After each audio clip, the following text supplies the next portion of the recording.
Assalamualaikum warahmatullahi wabarakatuh. Alhamdulillahirabbil alamin. Wa bihi nasta'inu ala umuri dunya waddin. Sayyidina Muhammadin wa ala alihi wa sahbihi rasulillahi ajmain. Amma ba'du. Yang terhormat Bapak Hanafi Yunus selaku dosen pengampu mata kuliah Al-Qadha fil Islam.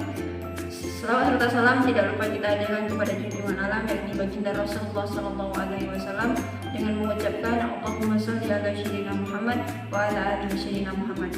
Baiklah, dalam kesempatan kali ini dan dalam video kali ini kami akan mempresentasikan hasil jurnal kami dengan judul Dakwaan, Bukti, dan Sumpah dalam sistem peradilan Islam dan sistem peradilan di Indonesia. Dengan saya Nur Fatihah dan saya Ramita Dewi.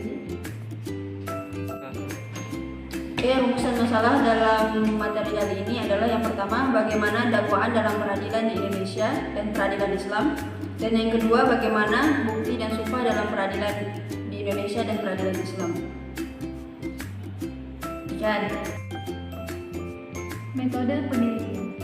Metode penelitian dalam jurnal kami adalah menggunakan metode studi pustaka dengan mengumpulkan data melalui buku-buku, artikel, dan lain-lain.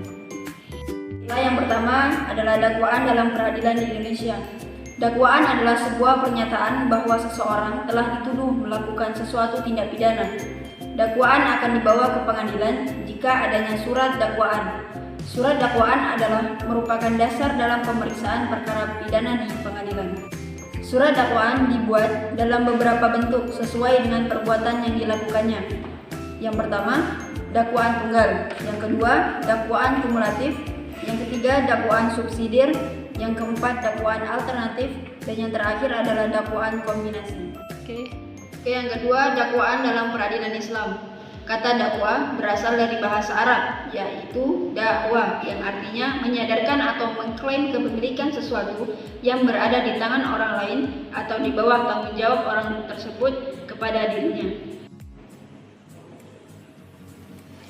Di dalam peradilan Islam ada syarat syahnya dakwaan. Yang pertama, merdeka, yang kedua berakal, yang ketiga balik, dan yang terakhir adalah sehat jasmani dan rohani. Selanjutnya, dakwaan tidak diakui dalam peradilan Islam kecuali berdasarkan dalil yang membuktikan kebenarannya. Dalam peradilan Islam, cara menetapkan dakwaan yaitu dengan 4 cara. Yang pertama dengan ikrar, yang kedua dengan kesaksian, yang ketiga dengan sumpah, dan yang keempat dengan dokumen resmi. Yang kedua, bukti dan sumpah dalam peradilan di Indonesia dan peradilan Islam. Yang pertama, bukti peradilan di Indonesia.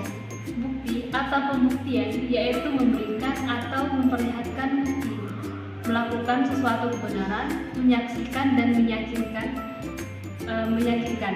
Menurut KUHP pasal 184 ayat 1, ada 5 jenis alat bukti yang sah, yaitu keterangan saksi, keterangan ahli, surat, petunjuk, dan keterangan terdakwa. Yang kedua, bukti di dalam peradilan Islam. Dalam peradilan Islam, untuk membuktikan benar atau tidaknya dakwaan terhadap terdakwa, maka proses pembuktian merupakan perkara yang sangat menentukan.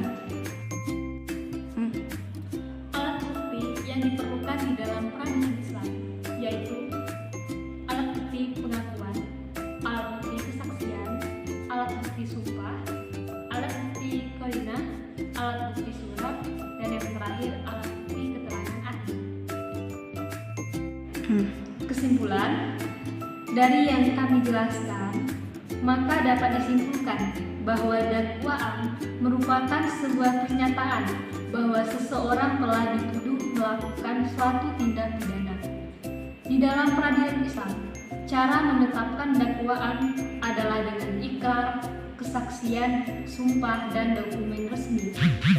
Menurut KUHP pasal 184 ayat 1, buktinya berupa keterangan saksi, keterangan surat, petunjuk, dan keterangan terdakwa. Baiklah, mungkin hanya ini saja yang dapat kami sampaikan dan kami presentasikan. Semoga dapat bermanfaat bagi kita semua. Kami akhiri dengan billahi taufiq wal hidayah. Wassalamualaikum warahmatullahi wabarakatuh.